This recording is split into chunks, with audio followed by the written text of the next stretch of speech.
What is going on, IF Warriors? So this person, this is actually super meta because I'm reacting to somebody else reacting to somebody else.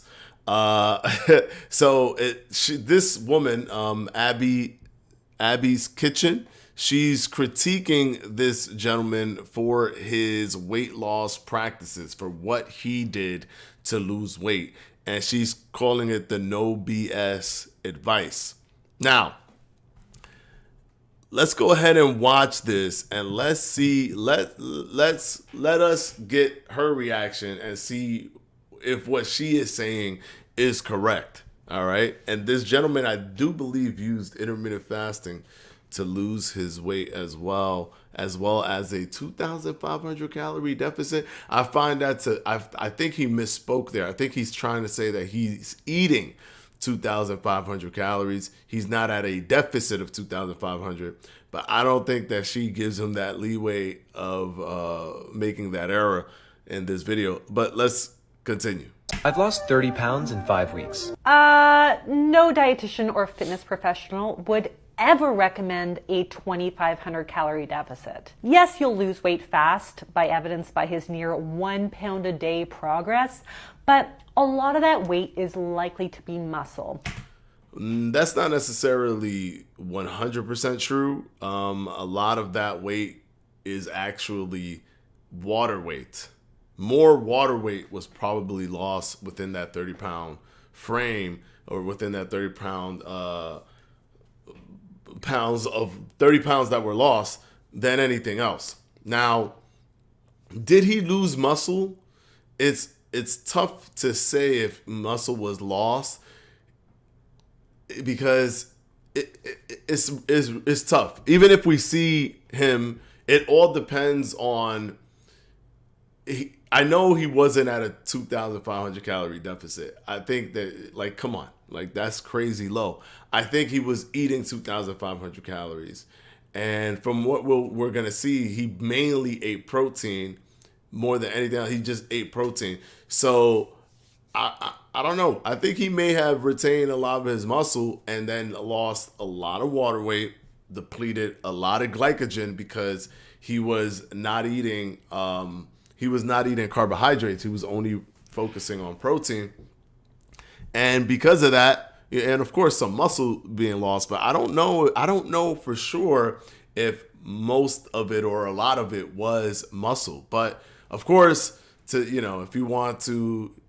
you're trying to say that this is, he shouldn't have done this or this is unhealthy, it works towards your argument if you say a lot of that is muscle, because that's scary to a lot of people. But really, if you maintain good resistance training and you maintain a high protein diet, you could retain a good amount of muscle when you are losing weight, even if you're at a caloric deficit. And I still do not believe that he was at a 2,500 calorie deficit. I think he wrote that wrong. I'm hoping he did. And the stress on the body is very likely to result in overreaching or overtraining, and also in a reduced REE. What?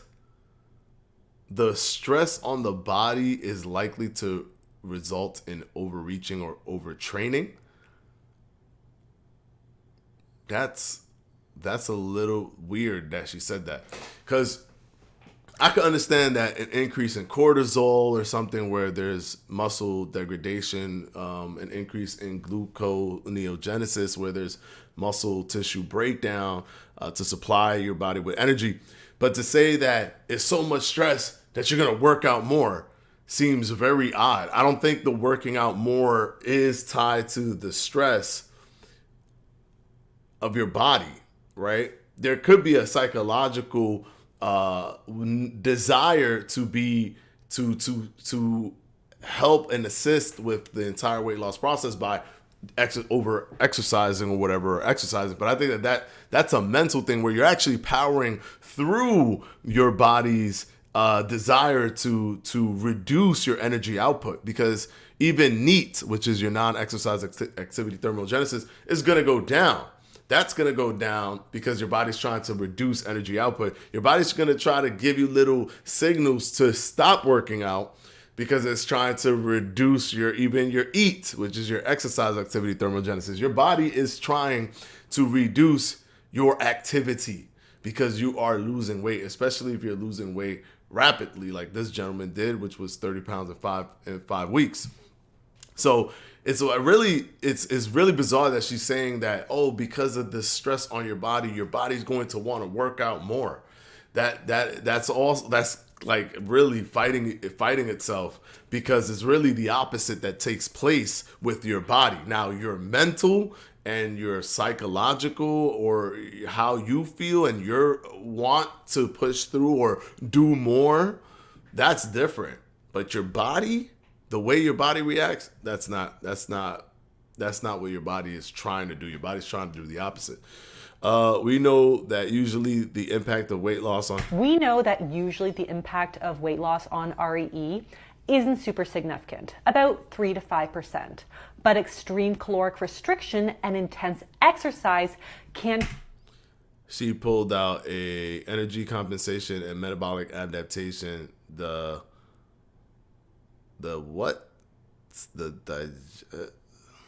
can't. Oh, wait. Oh, the Biggest Loser study reinterpreted. Okay. So they're looking at the Biggest Loser study. Well, yes. The thing with weight loss, the thing that happens with weight loss is, no matter what, you will hit adaptive thermogenesis. No matter what, you will have metabolic adaptation, where your body just slows down the energy output as you reduce your weight. And it's simple. If you just think about the process, you're smaller, you weigh less. It's less energy to carry your body around and move around or do things. It requires less energy. If you were to walk, it would require less energy because you're carrying less weight to do that. So, and then your activity goes down. Your body reduces the activity, contrary to what she's saying here. So, for example, the metabolic slowdown is not just something that just internally happens. It's also an external event where you're doing things to assist that metabolic slowdown. So she's kind of like, I don't know, she's kind of saying one thing on one end and then saying something different on the other end.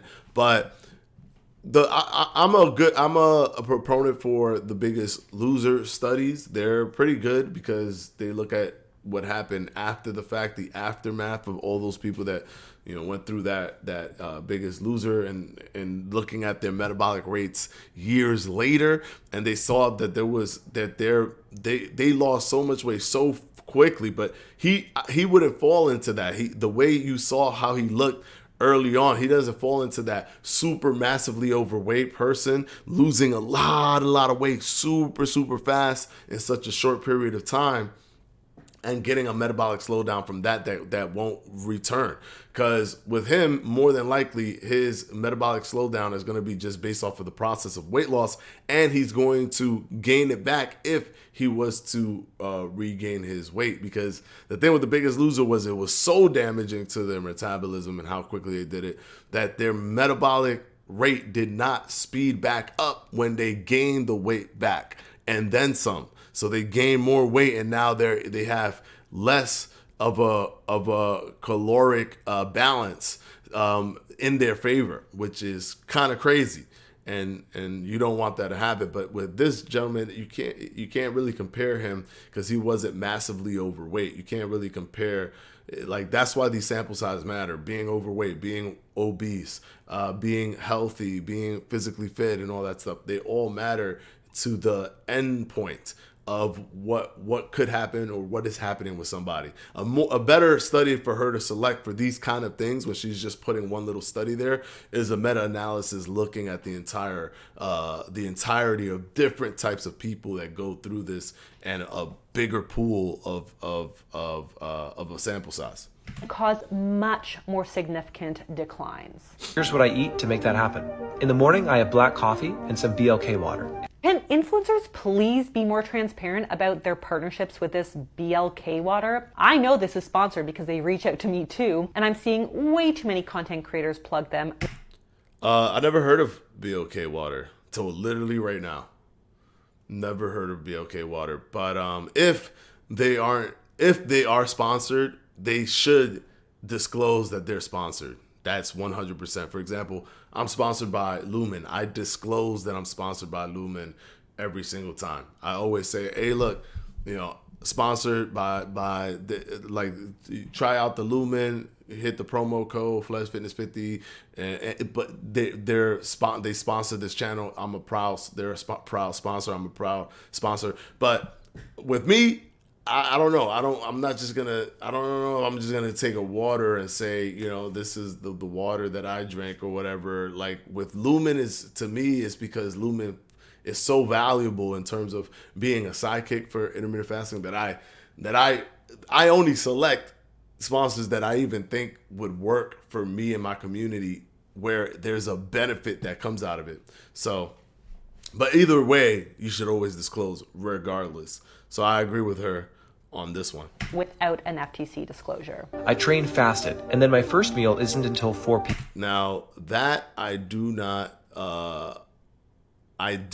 recommend that he do that. Train resistance training, doing it fasted. I wouldn't recommend that he do resistance training fasted, because that's crazy. Like it's better for you to at least have some food, some protein intake, some type of food before you do resistance training. Now, if you want to do cardio and be fasted, you can go ahead and do that. But resistance training, to be as optimal as possible, to retain as much muscle as possible, is highly recommended that you go into it with eating, right?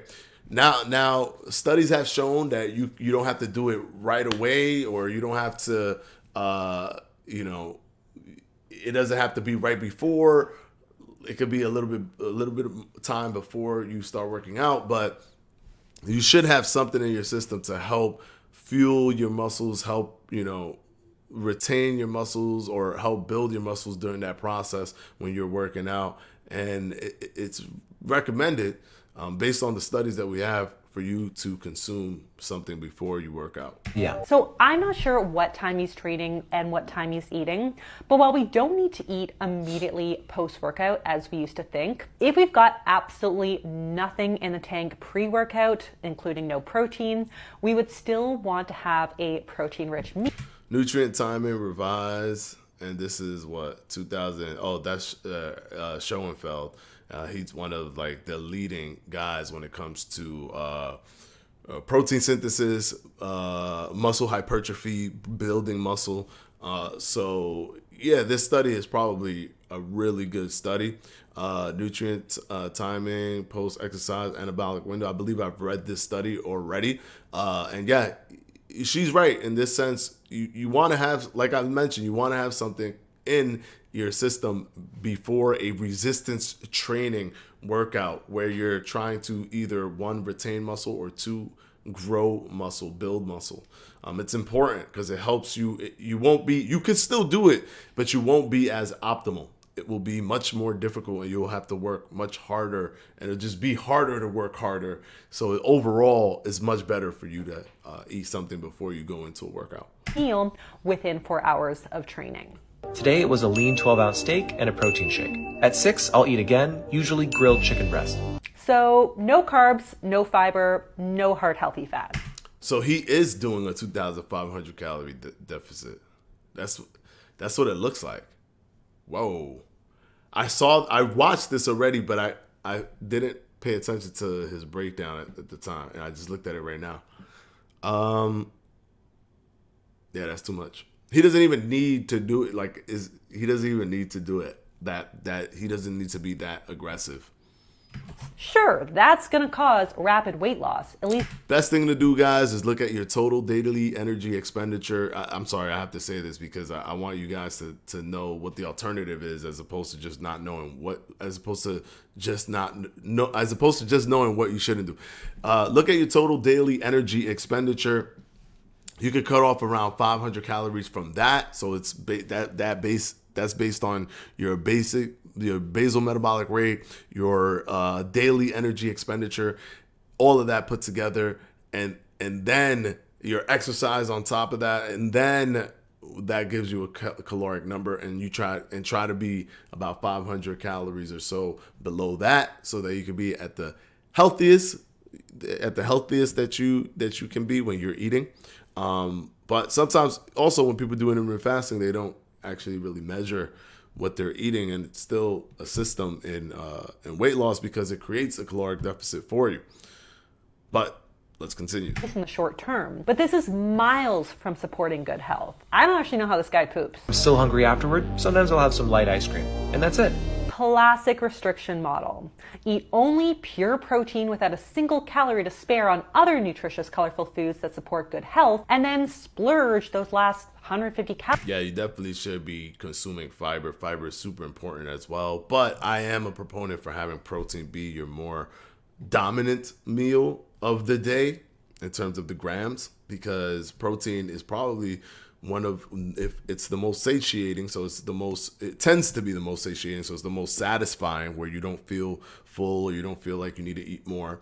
But on top of that, it protects muscle, it helps build muscle, and lean mass is the primary driver for your metabolic rate. So if your metabolic rate is going to slow down anyways because you're losing weight, you want to combat that as much as you can with protecting muscles, and protecting muscle as much as you can, and you do that with protein. Calories on fake ice cream that literally tastes like sadness and air. Folks, do not repeat this at home. I hope that helps you unpack another problematic what I eat in a day. Follow for a no BS nutrition advice. I've lost 30 pounds in 5. All right. Okay, cool. Yeah, some things that he did were kind of like, I mean, of course, intermittent fasting is going to assist you with controlling for calories. It's definitely going to do that. If he is doing a 2,500 calorie deficit, which I thought he wasn't doing, I thought he was just doing 2,500 calories, period. That might be way too low, and then he's being way too consistent with that super low calorie intake. But we don't know his experience. We don't know exactly what he went through and how he experienced it for himself. What was his energy levels like? What was he, dealing with? His diet is pretty restricted in the sense that there is no other macronutrients that are coming in, and he's just kind of just focusing on protein. But if you were going to focus on something, protein is probably one of the best ones to focus on, especially if you want to retain muscle. But definitely he should be throwing in some fiber into there, some more nutrients that comes from vegetables and things like that, because those things provide different nutrients that you can't really get from protein, so that you can have a balanced diet that gives you everything that your body requires. All right. I agree with her. I agree with her slightly, but some of the stuff that she was saying was off in terms of the resting energy expenditure, and even in terms of the weight loss and the metabolic adaptation. Those things were a little bit off. I know what study she's referring to, the Biggest Loser study, which has been reinterpreted a bunch of times.